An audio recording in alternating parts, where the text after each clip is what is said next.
with Kevin Nash, he's actually done enough talking throughout shows himself. He's, more popular for his mic skills than he is his wrestling skills. Yeah, but Yeah. when you watch when you watch that interview, it'll probably change your mind. Yeah. Do you know the only person that's got a free microphone Mm. who can say what he wants to say? Everybody else is scripted. John Cena. No one else is given a free mic, and they're penalised if they do go out of character. Because And that's where it sucks. Because to make a feud, I want the feud to be believable. absolutely. Not written by some 26-year-old, as he calls it, wannabe fucking Steven Spielberg. Yeah, and again, this has been one of the major issues in wrestling today is the lack of creativity. And with John Cena obviously being able to do what he does is the only reason why he's probably successful. If they put him in a character, would John Cena be where he is today? He isn't a character. Spontaneously, he said the only person that can be spontaneous now on Raw is John Cena. They've taken the reins off everybody, and Sean, whatever his name is, that does kayfabe interviews, said, so what you're saying is that the new talent have got no mic skills? He says, no, the new talent have got tremendous mic skills. They won't let them use them. They're holding them back. They have to read a script. And it's all to do with their fucking shareholders. Yeah. Well, The quicker they get rid of this private public limited company, wherever it is, then we'll get back to decent wrestling. It's nothing to do with, even he says, it's nothing to do with PG. It's keeping them people who pay their money sweet. He says, and the thing is, the people who are paying the money into the WWE don't even watch the fucking show. They know they're going to make money. The only way you can stop the WWE making money is he says, if you're a wrestling fan, get together and don't watch the fucking show. Then see what happens. yeah, well, it's a valid point right there, but Lance and I were talking before the show about how Vince Russo, who I know you're a very big fan of Vince Russo, said that if USA might push the WWE to have more of a risky type show, and I'm not sure if, like, you said that WWE's, like, the higher ups don't give a shit about what it makes. Do you think that USA is the same way? You think all they care about is the money they're making? Yes, and I think the only way, I fully agree with Kevin Nash, and I don't like the guy normally. I fully agree with what he says. The only way fans are going to get a turnaround, he says they keep asking for the Attitude Era. The only way that's going to happen is when Vince sees his viewing figures go straight down the toilet. Well, and that's just the thing. They have gone right down the toilet. If you look at These are damn near good TNA numbers. yeah, it's over the past year they have dropped significantly. Sometimes they have good nights and bad nights. But when you think about it, though, they've dropped horrendous. People keep saying, well, in the Attitude Era, I was looking at some specs on the internet. Oh, in the Attitude Era, they only did like 6 million. Yeah, and now they're doing like 1 million, 1.2 million. They haven't dropped that much. I know it's the same as what someone put on the websites. In 1995, when the Attitude Era was in full swing, the WWE only went to 17 countries. It now goes to 105. But again, you just said it. It went from like 3 or 4 million. I think it was actually higher than that during the Attitude Era, and now they're down to, I think it's like 2 to 2.5 million.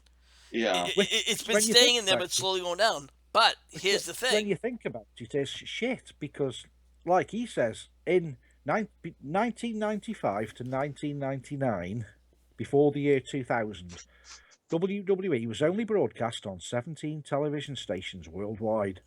Now it's on 105. Well, again, that's also, So that is real crap. He's now got, I don't know what the difference is. My maths is not that brilliant, but what's 70? How many 17s go into 105? Let's say it's 10. So you can times the figure by 10, So if the Attitude Era had got the same sort of fan base that it had then, it would have 160 million viewers as opposed to fucking 6 or 1. That's a lot of difference, and that's the difference people should be talking about. It's not gone from like 6 million to 3 million, it's gone from 100 million. I don't think it ever really got that high. I mean, and I know that the Nielsen ratings, or is pretty much. I think it's only within the United States, Yeah. if I'm not mistaken. So if you go by just those numbers, that is a significant, a drop. As far as what the worldwide stats are, I'm gonna be honest with you. I really don't know that. So just within the USA, the WWE has really been sinking hard, and for the only way they could probably make that extra money is by going to alternate countries. So The only way they're keeping their head above water at the moment is the network. Yeah. absolutely, If it wasn't for the network, they've got a serious problem. They're not selling pay-per-views. but Hardly anyone tunes into Raw, and if they do, they're like, There was a time, and you know me, if I missed Raw, it was like losing a member of my family. I've not gone parties purely to watch Raw, or I've had to leave to come home and watch Raw because I cannot do with watching a DVR version of Raw. I enjoyed it that much, I wanted to see it live. Now, I don't care for DVR it. I watched Monday Night Raw yesterday, like today, on Tuesday. Did it bother me? Not in the slightest. Didn't really give a shit, and after I'd watched it, I wish I hadn't. And you know what? I think we even said it last week. Me as a fan, it's starting to become very disheartened with the way the WWE and just wrestling in general is going downhill. Now, I don't know, Andy, if you've heard about TNA going to Pop TV, which basically has a wider span now. I don't know if Pop TV, if there's a syndicate over on the UK for this. No, never heard of them. Unless they've got ties with another company in the UK, it's again we get shafted, and I don't know why Dixie shafts people in Europe when she goes and boasts that her biggest fan base is Europe. And it's a valid. I think the problem with her is that she just doesn't have the opportunity to get all her fans up, because look at her, she doesn't know how to advertise. We've talked about this several times about her lack of being able to advertise, not being able to get the right deals with people. I mean, this whole thing with a Pop TV, she's not putting any money into it, but she's not getting paid either. So how does she expect to make money aside from parents just dropping cash loads into her pockets? That's about it. Do you know how people say that, recently Dixie Carter has not been paying her staff? I don't know whether that's just like the internet making something out of nothing, or I don't know what the reason is, because I watched a bit of, there's only like a 15-minute clip, Rikishi. Now, I didn't even know Rikishi had been in the TNA, but he was in there in 2007, apparently. Yeah. And they stiffed him over payments, and that's why he didn't work for them anymore. Well, So in 2007, he weren't paying wrestlers. So it's not like new now. He basically classed them worse than ECW. and there it is. It seems as though it's only just come out over the last 12 months that she is now stiffing everybody, but she's been stiffing everybody from day one, according to Rikishi. But but believe it or not, it's actually been the past 2 or 3 years it's come out. I'd say even when they were over on Spike, there was still rumors that she was only paying her higher ups. She was like dishing out like 6-7 millions for like the Hulk Hogan's. She was dishing out big figures for like Ric Flair, Mick Foley, probably even Jeff Hardy or Sting when they first came in, because she felt that that's how you push them. She's a money mark, and that's what she's always been. Yeah. And he said her and her team of whatever you want to call them, her and the board, are the biggest liars on the planet. Preach Now, on it. I wouldn't think I'd probably go so far as to say the people she's got working, but she doesn't strike me as that type of person. But he says she's the biggest liar on the planet. She keeps her staff. He says, I'll give you an example how she kept people like AJ Styles. Keep working hard. You're going to be my next champion. I promise you, you're going to be my next champion. He says she did that with me. I came in from the WWE with a massive fan base, massive following. Rikishi, you're going to be the heavyweight champion.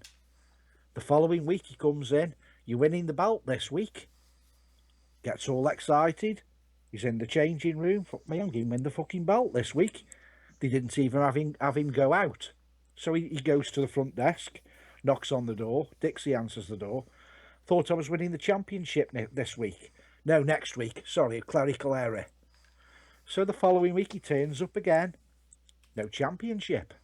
And that's what she promises people all the time. Promises that she can't keep. Well, promises she can't keep. I agree. I've never heard this particular story where she made people a promise that you're gonna have a title and don't get the title. To be honest, I think most wrestlers care about is getting paid. Whether you get the title or not, sure, it looks good in your career. It makes you look good as a performer, but at the end of the day, you want that paycheck. And they do say, oh, when you're the champion, you get a bigger paycheck. That's a crock of shit. You know that, I know that. I think any real wrestling fan knows that that's a crock of shit. Yeah. And I want to kind of switch subjects. We're still on like the things that are killing wrestling today, and we've talked about how it's been, lack of ideas, creativity. We blame Dixie Carter for everything under the sun. What about the WWE in their booking lately? They just haven't really seemed to been able to get the swing of things. Again, Kevin Nash hits the nail on the head. They've got 26 writers at the WWE. But it's not even the writers, but they're not real bookers. From what's been explained over the years is that they all came in from. I think it was problem. Like soap opera writers. He says that is the. It's not that they're soap opera writers.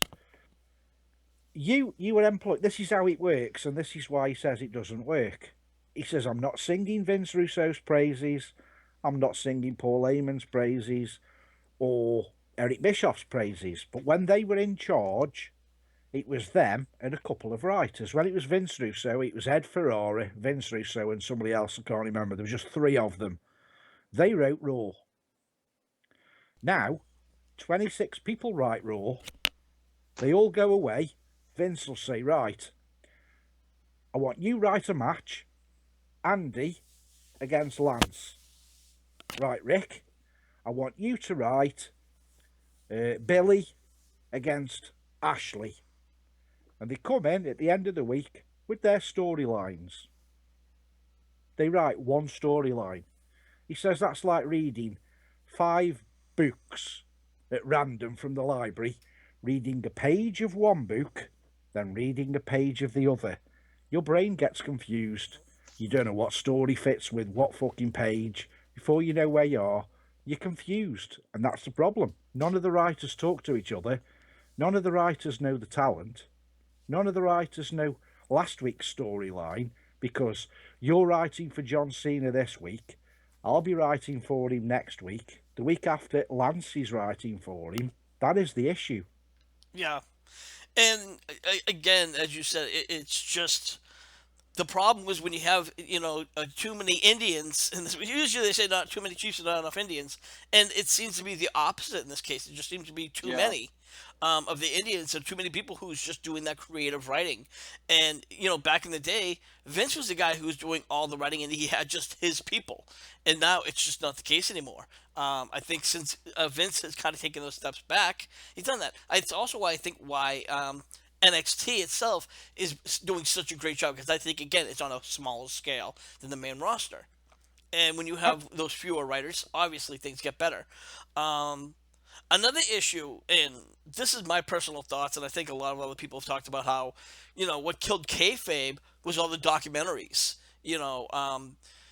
You have what the documentaries the WWE's been passing out, like, for them, that's one of the bigger things. Then you had that third-party one, Beyond the Mat. That was a great documentary, but it pretty much told you a lot of the things behind the stories. It was also the Shadows of Wrestling, the Bret Hart documentary. Yeah.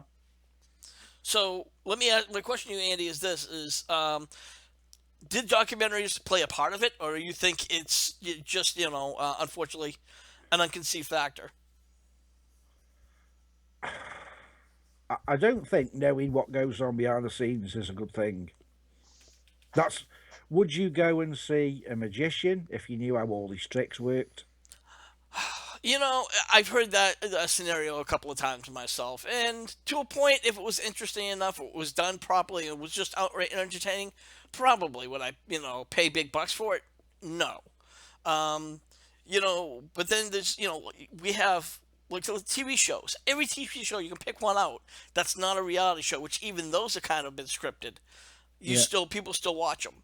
I watch comedy shows. The latest one that I've been watching, which has nothing to do with wrestling, is The Big Bang Theory, and Oh, I hell think yes.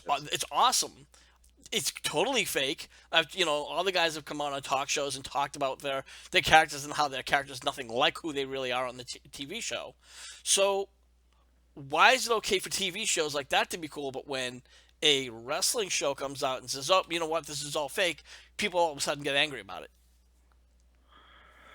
Um, I think it doesn't bother me. I'd rather know what goes on, and I'd like to see a lot more behind the scenes stuff. But what I think it bothers some people still live in this dream world that it's real, and suddenly when they find out it's not real, and it's widely known that it's not real, people Yeah. just can't accept it. Yeah. Andy hit the nail on the head right there. Now, I think Billy still believes 90% of what he It's sees still on the gonna TV, be it's real. When somebody gets hit with a chair, it actually hurts. Now, I've never felt one of them chairs they use in wrestling, but we've got similar sort of chairs in this country, and don't recommend you try it, but there's no harm in it. If you hit someone flat on the back with a fold-up chair, it makes a lot of noise and it does not hurt at all. no. Oh, Doesn't hurt in the slightest. but you made a very valid point. It's on the flat of the back. For many many years, they were getting slammed in the head with those things, and I think Yeah, even the people like the WWE Mick said, Foley's. They don't mind people being. If you notice as well now, when a WWE star picks up a chair, now I can remember when I used to talk to Nick. Nick told me if you hit someone on the back, you tend to hit them between their shoulder blades because there's more meat, more fat there, and it doesn't hurt. And he says, you notice when wrestling, and I've noticed this every time now, when they pick the chair up, they always turn it round. So the arch part where your back goes is the part that they hit you with. He says, because if they hit you with the chair the other way with round, the legs. that actually hurts. You notice wrestlers will pick it up, they probably realise they've got it the wrong way round, and they'll flip it.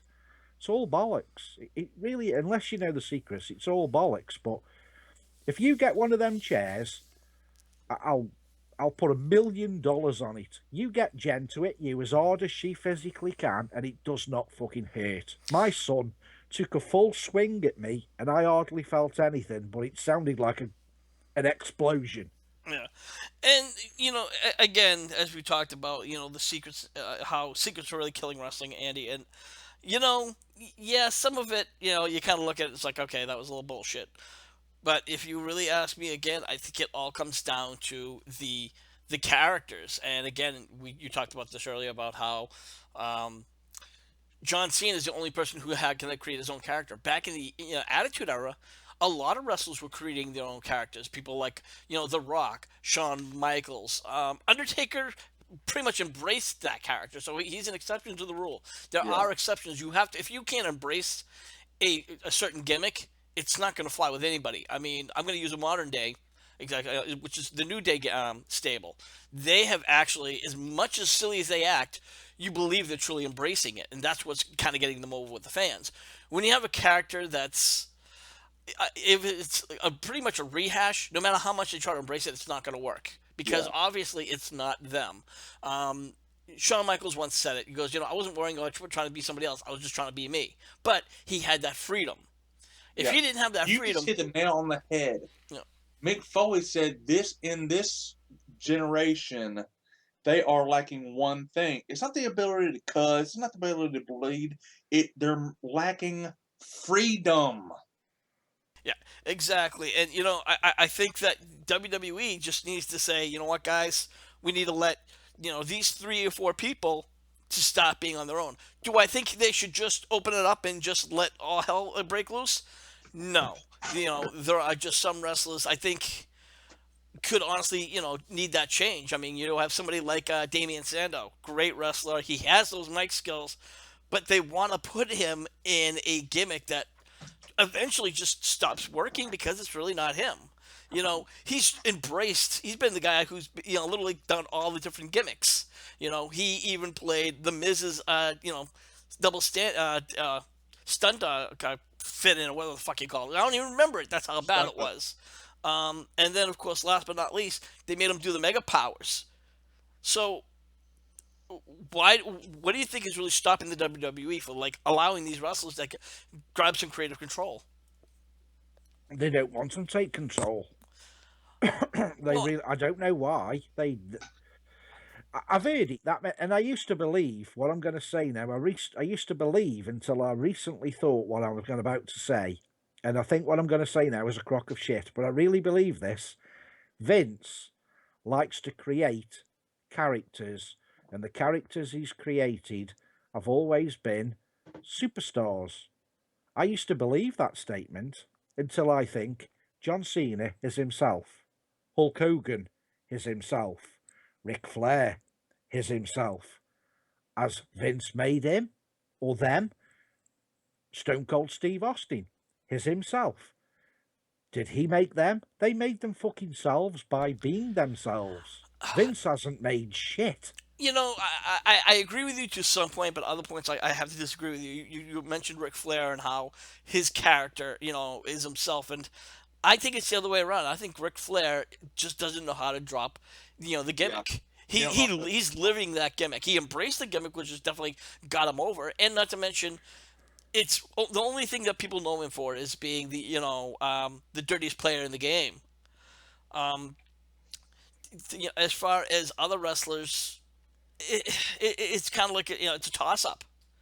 You really have to look at the wrestlers and say John Cena. I don't think if you I don't know if you ever watched Total Divas, but he's a totally different person. I've seen him on talk shows, and he has charisma, but the John Cena gimmick is not him at all. Mm-mm.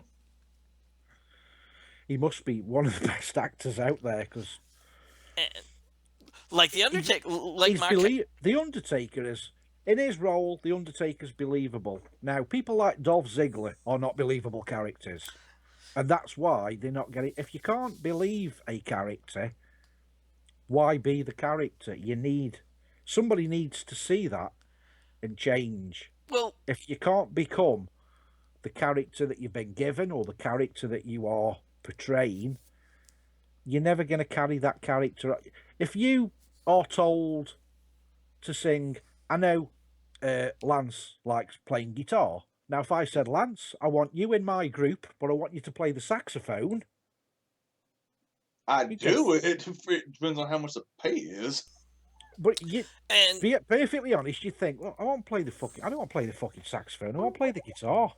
Like he says, he would do it, but he wouldn't be happy doing it. But you know what? And Lance nailed something on that too. His shit right now. This point, and that point is it's about the money.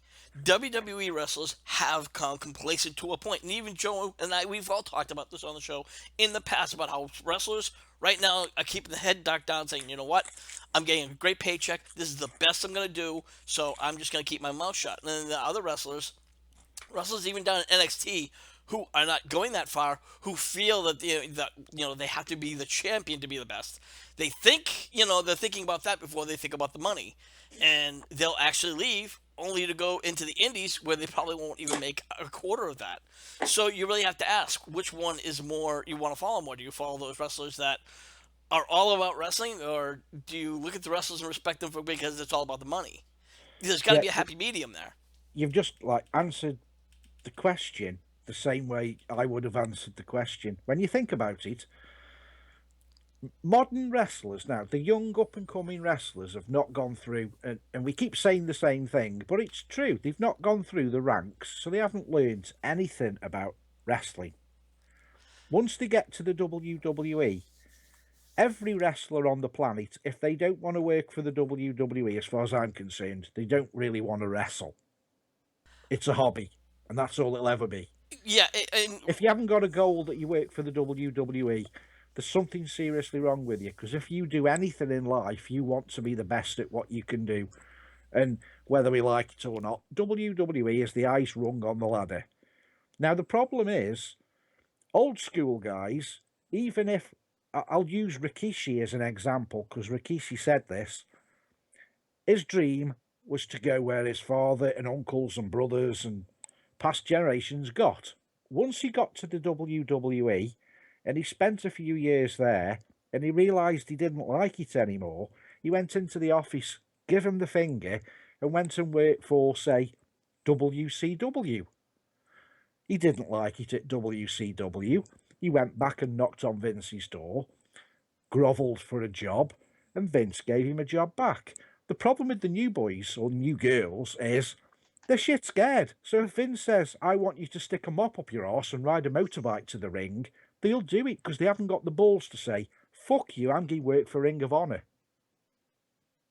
the point though is, and even Joe pointed this out. When you work for the WWE, not only do you get big cash, but you get that notoriety. So there are some wrestlers who feel that, hey, you know what? All I need to do is just to get here for a couple of months, so people can say I'm a former WWE, a former WWE roster, and they get paid extra money.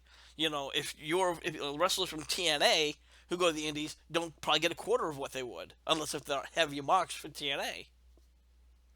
Well, the thing is, I mean, I've seen a couple of times Dolph Ziggler bitching on Twitter feeds and Facebook. He's not being utilised.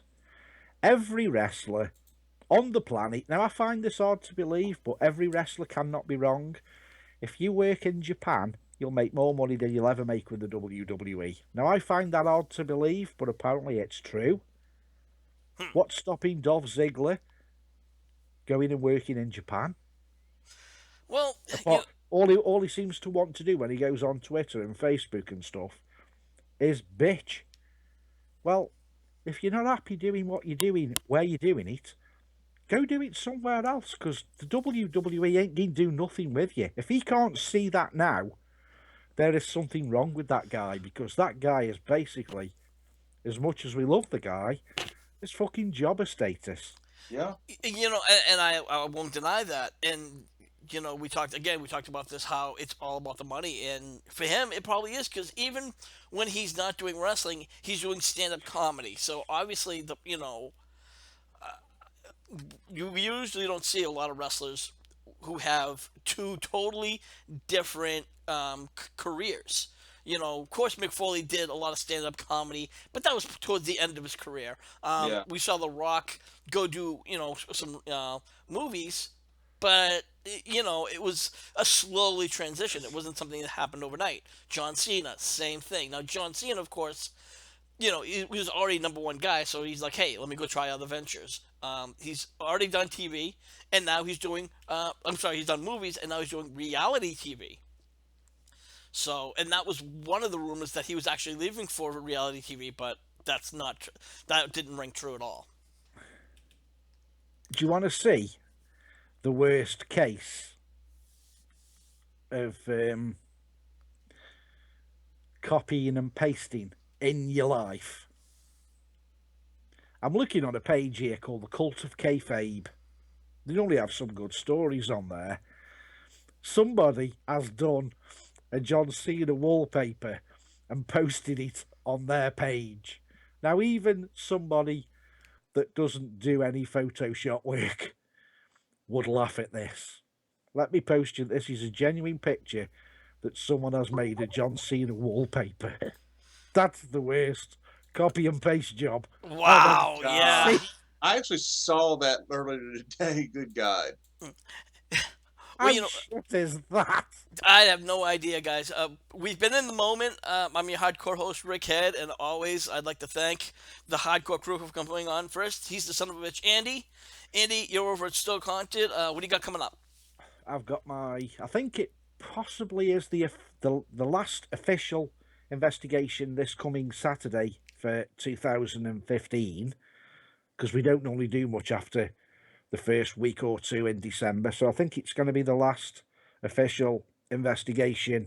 I was telling Lance about it. It's at a courthouse that's been closed for a number of years, and it's famous for it's the last courthouse that hung the last female in the UK. We've got that investigation, so I'm quite looking forward to that. It's never been investigated before.